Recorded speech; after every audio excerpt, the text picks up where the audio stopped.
Someone's playing guitar, blues style, over the hills, far away. Oh, I love that. All right.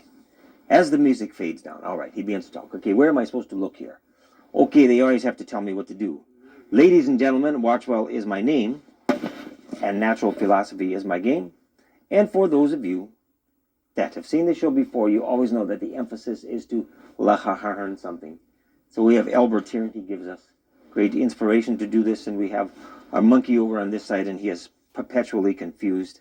All right, and here we are in the basement of City Hall, actually, I won't call it the basement, but the lower quarters at the Channel 10 facilities, and we try to make this look like a classroom, like I'm some kind of old eccentric professor in front of a blackboard in a classroom, and I have all my students in front of me.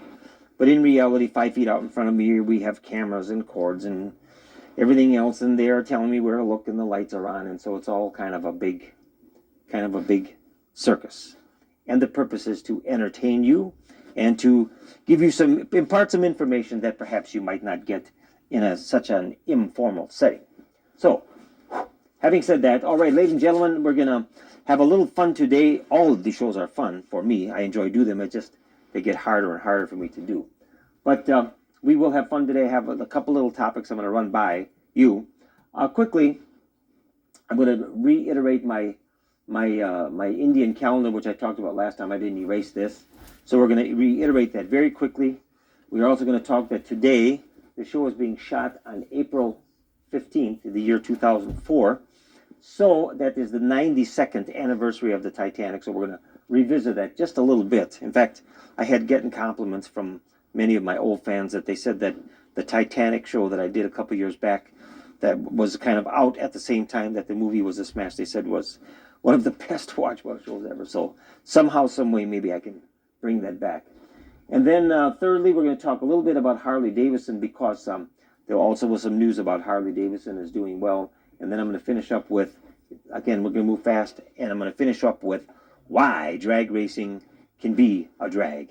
So as we always say, we have plenty on our proverbial plate to impart to you. And the reason, I'll tell you briefly, the reason why I don't always just do one topic and grind through as though a professor would, like in a college, is A, you run the risk that it might be a good presentation, or you might get bogged down and it could get rather boring, and then people will just click you away, and then your GONE gone.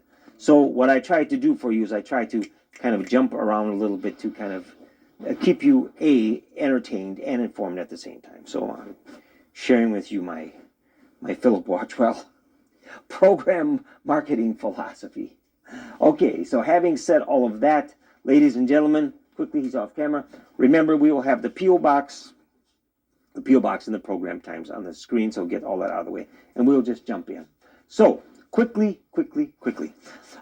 Two things real quick. As you know, ladies and gentlemen, the ongoing textbook for this program always is Ye Old Farmer's Almanac, and of course we refer to the positions of the stars and the planets.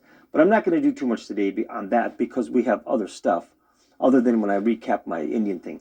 But on the very last program, I was going to read one last little poem to you, now that we're into spring. Like I said, this program is being shot on April 15th. Tax day, heart attack day for the people who don't have their taxes in. And I was going to read a cute little spring poem, but I ran out of time, so I shall read it for you today. And this poem is in the Farmer's Almanac, and it was written by John Whittier. And again, it is now springtime, so here it is. Ladies and gentlemen, boys and girls, it says, again the blackbirds sing, the spring streams wake, laughing from their winter dreams, and tremble in the April showers, the tassels of the April flowers. So there we are in spring. So I got that in last time. Okay, so I want to get that in. Again, I try to be complete here. Okay, I'm just going to do very, very quickly here. I'm going to recap the Indian calendar and why I spent quite a bit of time on this last week, and I'm just going to reiterate. I hope some people remember. Now, again, according to, as you know, in the Gregorian calendar, we are in the year 2004, but in the Indian Saka calendar, we are in the year 1926. So there you go. I've just given you an extra 70 years to your life. And the reason why this particular calendar caught my attention was, again, is it had to do with the dates. When I always do my Watchwell update, it's based on the no points of the year. And I pointed out that the Gregorian calendar, it it just kind of evens out, you know, the months, but and for the 365 days. But it's nothing really special. And what kind of caught my attention about the Saka calendar was that it starts with spring. See, again, the first day is the first day of spring, and then it moves 3/21, 4/21, 5/21, 6/21, and it goes evenly, quite a bit the way Watchwell kind of, they're telling me where, look, where the way that Watchwell envisions the world. And so I found this and I was rather thrilled. And so I'm going to be referring through this out the year, so I invite any of you, any of my faithful Watchwellites, throughout the year to go and maybe get some information about this calendar as I impart it to you. And I just said that you can go to the website called Web Exhibits, EXHIBITS.org/calendars. And just go to that website, and then it refers to any number of calendars that I refer to in the Farmer's Almanac. I'm not going to spend too much time on that today. But anyway, so I've got some information that was rather useful to me, and I will impart it to you, and I hope you find it interesting. So again, that kind of finish up the Saka calendar. So just for the record, ladies and gentlemen, today, let's finish up our Saka calendar business, and then we'll move on. So we're saying, ladies and gentlemen, that this show is being shot on tax day, right? All the people who better have your taxes done, otherwise the feds will come and kill you in your sleep. Anyway, this is tax day 4/15 in the year of our Lord 2004. In 2004 meaning the Gregorian calendar. But according to the Indian calendar, today is Katra. I gotta get it right. Kaitra. I gotta learn my new dates. CAITRA. So according to the Indian calendar, today is Kaitra. That'll be like January, February, March. Their first month is Kaitra. Kaitra 25 in the year 1926. So when you see the people, we are now only 25 days into the new year. Just like now you can think back what you're doing on January 25th. Well, of this year, 25th of January, you're probably anxiously waiting for the Super Bowl. But now the people in India, they are saying now, oh, but it is now 25 Katra. Maybe it is now time for us to think of what we are going to plant in the fields. So now it is a different perspective. So you must be open-minded and think maybe what they say in the America, think outside the box. So that's it for the Indian calendar. So again, the whole concept of the Watchwell show is, ladies and gentlemen, you better have an open mind or else you better watch something else. Okay, so here we go. In the water. Okay, like I said before, ladies and gentlemen, the program times and the P.O. box will be on the screen. And here's a promise. Bernie, my beautiful wife Bernice, who does the garden show, we were talking about this. Hook or crook. We say this every time, but we're really going to do it. Hook or crook, Bernie and we are going to get out our T-shirts. I swear by the 4th of July, we're going to, hook or crook, I don't care, we got to sell our cars. We're going to get the T-shirts out one way or another. For you, this I promise. Okay, so we got the poem done. We're into the show now. Now, okay, let's spend a little bit of time with the Titanic. Now, here it is. I was kind of laying in bed this morning just on the waking up. I get up early every morning because we got young kids and we got to get them off to school. But I was laying in bed and here was the first thing they were saying. It was, I was half asleep, and here it said, ladies and gentlemen, today is 92 years ago, on this very day, how old we, 92 years ago, on the year of our Lord, 4/15, I'll do right here, in the year of our Lord, 1912. Actually, they say it's the 14th, but actually it sunk on the 15th. So it was 92 years ago that the Titanic went down. And of course, the original reports are that the Titanic hit the iceberg at 12:40 a.m., which means it was just after midnight. And so I thought that was rather interesting. So I happened to look in the book, in the calendar, because, I have a Microsoft where you can go back to the way turn of the century. So I was curious. So I looked it up. I happened to look it up, of how that all happened. Again, I'm not going to spend too much time with this, but a little bit. So it turns out that for the people, now remember, they was on the maiden voyage. It was a big, beautiful, fabulous ship. Maiden voyage, considered first class. And it turns out that Sunday was the 14th. And Monday was the 15th. So here it was, a Sunday night, on the night of the full moon. Here they're riding the ship over from England to the United States, Sunday night, and they were supposed to dock in the Boston or New York like the next day, within maybe 12, 14 hours, off of Newfoundland, and they hit this thing at 12:40 p.m. So it was like just Sunday night going into Monday, and by 3 o'clock in the morning, the ship was in the drink, and, ladies and gentlemen, 1,517 people became partners of Davy Jones. Of course, they found a lot of the bodies floating around, but nonetheless, it was a pretty tragic, that 1,517. And I don't know what it is about the Titanic, but it just seems like when you hear about it or you look at the pictures, it's just something spooky. So today's the day. It's the 92nd anniversary, and I have an old book. Let's see if we can get a close-up of it. Again, I used this before. I have an old book here. I'm momentarily off camera. Here, Andy, if you can get a good close-up here where I put my finger. This is like an old history book I have of ye old Titanic. So it says here, the old Titanic. If you can get right where my hand is. And it says, real briefly, it says, the Titanic. Westward on her maiden voyage came the proud White Star luxury liner, the Titanic, the largest ship then built and supposedly unsinkable off Newfoundland. At about midnight of April 14, 1912, the vessel struck an iceberg, and 1,517 persons, many of them Americans, were lost. So it's funny because, today is like April, and it's like pretty warm, and, you think you're ready to start thinking about, April showers bring May flowers, and thinking about stuff warming up, and there it was. Icebergs were breaking loose, and it hit the ship, so kind of sad. So, let's have a moment of silence for the people who died on the Titanic. The memories are still there, 92 years later. Amen. Okay, so that takes care of the Titanic. Now, I want to talk a little bit. I heard another thing. I was kind of laying in bed this morning, and I heard another little story about, this is kind of a cute here. I can pump this out in a couple of minutes, about Harley Davidson. Harley. Harley. Harley. The Milwaukee-based company, Harley Davidson. Okay. Harley Davidson.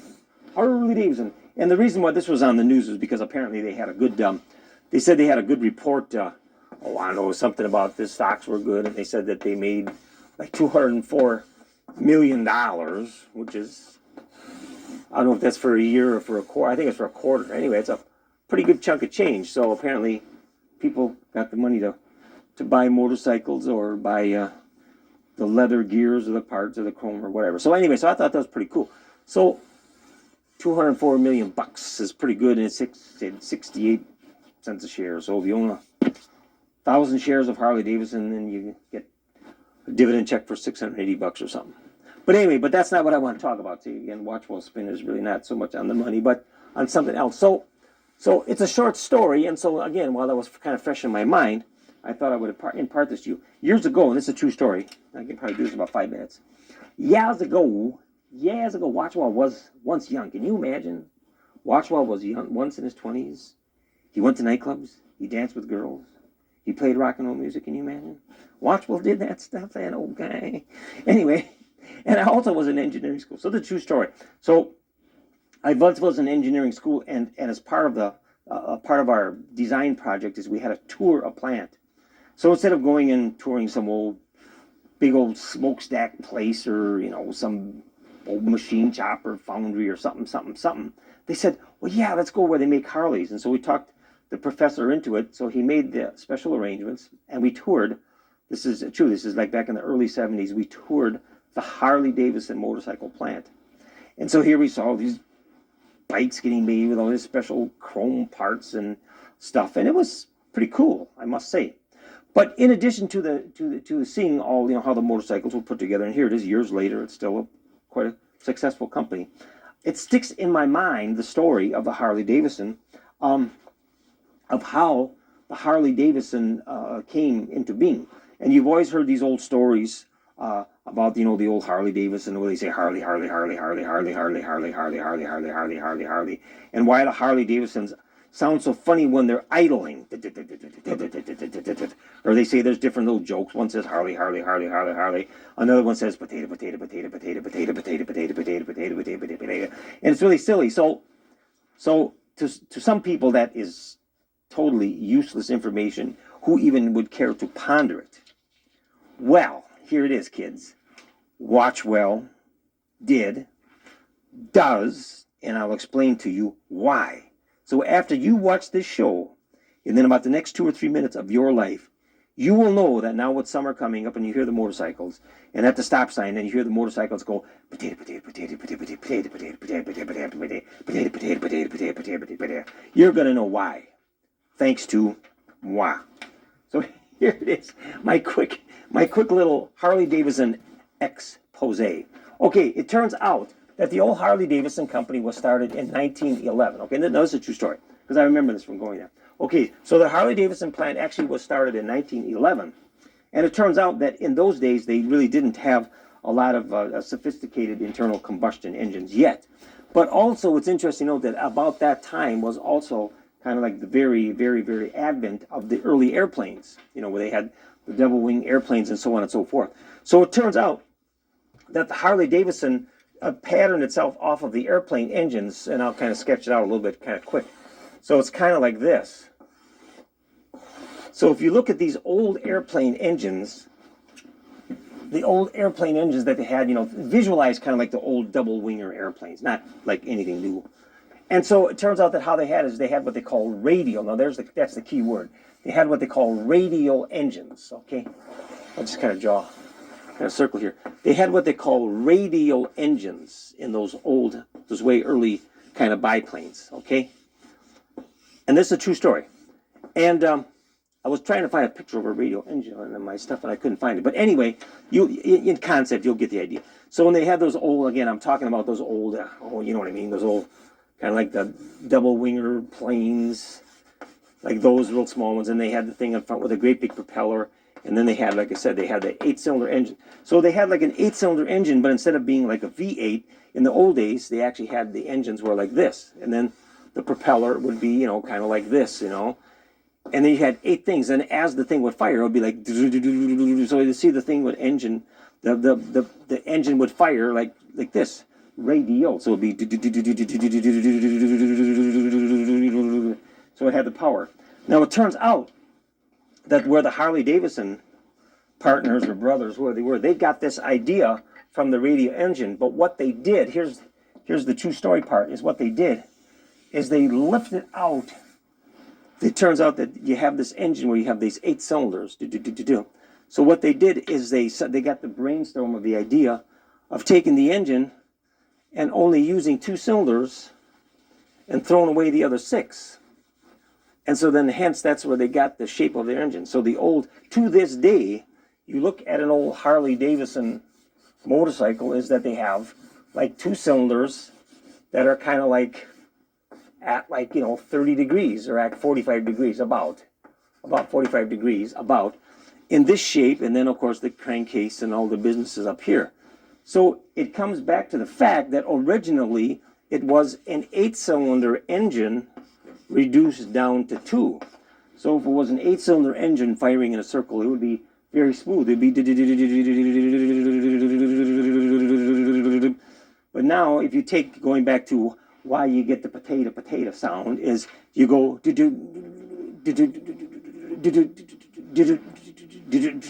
because it's like 2 cylinders that are firing and the other 6 are missing. So it goes,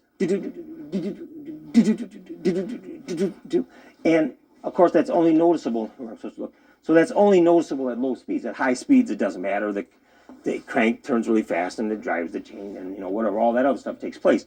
But it turns out that it really has to do with the fact that the very original concept for the early Harley Davidson motorcycle was, okay, one more time, is they took an 8-cylinder radial engine and then they just kept 2 cylinders of it and they downsized it to their motorcycle engines. And granted, they've had, you know, improvements over the years and better material and, you know, so on and so forth. But the basic nut of the idea has not changed since 1911. And if someone doesn't believe you, just say, I saw that on the Watchwell show. So that is a true story. So I thought I would throw that your way as well. Again, you get information on this show that to most people is totally useless. But now you can learn something here, and then you can go to like the dullest party in the world, and you can become the belle of the ball. Talking about some stupid stuff. Okay. Watch while you're nuts. Okay. So again, one more time, we talked about, okay, see, we're going down here. We got the Titanic out of the way. We got the Harley out of the way. We got Kaitra out of the way. Now, we got one last thing to talk about, and that is the drag. D-R-A-G, drag. Yeah, drag. We're not talking about drag queens. We're talking about drag racing. But I'm going to talk about a little bit different part of drag racing. Is not the drag. Well, drag racing is the name of the sport. But what I'm going to talk about, drag racing, meaning the wind drag at the end of the race that is used to help stop the automobiles. And that's maybe kind of a little kind of an overlooked aspect, you know. Now, everyone understands the concept of the drag race. You know, let's go a little 1 minute review here. I mean, obviously, you understand the concept of drag racing. So the concept is you have a quarter of a mile, so it's 1,320 feet. Okay, over here. And there's the obvious thing. And you occasionally see this where the cars are revving up a line of National Hot Rod, or you watch one of the sports channel, they have the things, and they're sitting over there.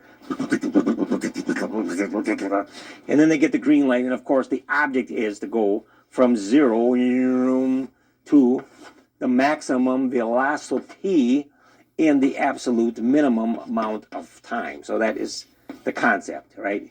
Is to go. And of course that's the part, you know, that pretty much people are used to seeing. So they can go whatever. Let's just say that you make it up to 200 miles an hour in, say, oh, I don't know, let's say 7 seconds, 8 seconds. Let's just say 7. So you're really going basically like a bat out of, you know, where for 7 seconds to get to this final part. But now it's interesting to note, and here's what I'm kind of going to chew on here for a couple of minutes, is what happens at this point. So now you made your run and your spectators are back here, but now that you're going rather fast, and then it says like, well, how can you slow the car down in a big hurry besides putting on the brakes?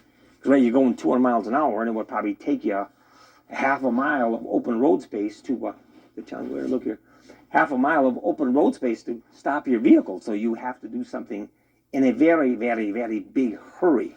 And this is where the concept of the drag comes in. Now, they didn't name drag racing because of what I'm going to tell you, but it just turns out that drag is a term used in fluid mechanics. And what drag usually refers to is like, you know, the force that's on something, you know, like a kind of a frictional force. Like if a big truck is going down the highway, it's producing drag because it's hitting a flat part of it. Or there's maybe like a lift or a drag over a wing. But the concept of why they use the parachutes, okay, so now we're going to take the same thing here. Now what I want you kids to have to do is take this first part here and glue this in your mind, right? The concept is you're going 0 velocity, you get to the maximum velocity from 0 time to your time here. Now, you got to mentally visualize the exact opposite happening. So once you reach your maximum speed, so you're down the track, now here it turns out it's just the reverse. Is that you're over here at your max, you're starting now at your maximum speed, you know, you just passed your quarter mile line, and you're going like a bat out of heck, 200 miles an hour. And then from here, you gotta stop. Now, obviously, you're not going to stop in 7 seconds. Maybe your stop time will be like maybe 10 or 15 seconds. Let's just say 10 seconds. Or 15. Let's say 15. Say 15 seconds. You're going to slow down. Maybe even more. You're slowing down. But you got to do something that's going to help you stop in one big hurry. I mean, it has to like really happen in a hurry. And so besides relying on brakes, and so here it is. I'm just going to get to this. I got about 2.5 minutes here to try to develop my treatise here. Is what they do is they're telling me where to look. Is they use the concept of the parachute. So when you see these drag cars, you've seen this. Maybe you have really not paid much attention to it, you know. But if you watch those shows, is the car goes down the track, and then when it gets past like the end of the track, you know, whatever the drag cars, you know, whatever they look like, you know, with all their fancy stuff and their big engines and so on and so forth, is they have a thing and the guy has a control in the car, and he pops the chute. He goes poof, oh, and it turns out that the parachute has a very, very high, what you call a CD, or a drag coefficient of 1.35, whereas like an airplane wing, something very fine, has a drag coefficient of like 0.021, which is very low. So in this particular case, when you want the wind to help slow you down, you want a drag coefficient. So it turns out that as you're going very, very fast, this parachute, which is 12, 15 feet in diameter, it's kind of pretty big.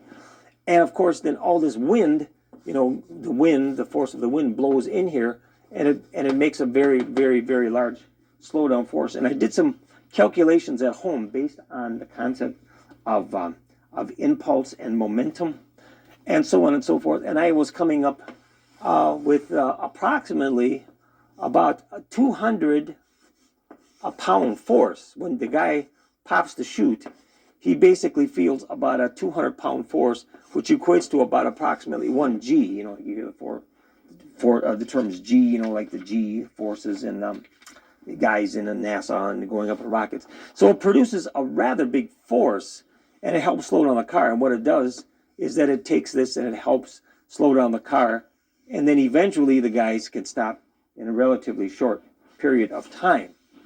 So now I'm not going to go through all the math there, but I'm just going to try to just explain that you can be aware of it. And then in concept, I'm just going to show you that, of course, what has to happen to you in a very short period of time is you go through all the work of getting your velocity up very fast, but then again, it's like I said before, is that your change in velocity over your change in time, this is a differential thing, equals an acceleration. But in the case that you're stopping, then the acceleration becomes negative. And so what you're doing is you're starting at your velocity here, and then your end time is over here. So then again, you just have to think just backwards. And if you're speeding up, then it's the other way. If you're going this way, and then your dv dt, my music's on, is equal to a positive acceleration. That's just a little food for thought for you. I hear my music. Watchwell is my name. Natural philosophy is my game. Everybody have a very nice day. Hope you get your taxes in the mail. We'll see you later. Bye-bye.